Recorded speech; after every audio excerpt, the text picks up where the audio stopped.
আমার হাতে রয়েছে প্যাশন ফ্রুট। দেখুন এই তিনটে প্যাশন ফ্রুট। ফলটা মূলত দক্ষিণ আমেরিকার ব্রাজিল, প্যারাগুয়ে, আর্জেন্টিনার কিছু অংশে পাওয়া যায়। আর 4 ধরনের মূলত প্যাশন ফ্রুট হয়।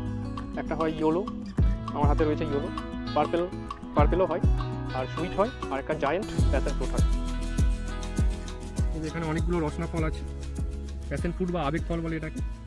আর এটা মানে সবটাই খাওয়া যায় না, খাওয়া যায় না না, সব খালি ভেজে রেখে খাই। ওটা শুধু ভিতরেরটা খায়, কলাটা ফেলে দেয়। হ্যাঁ।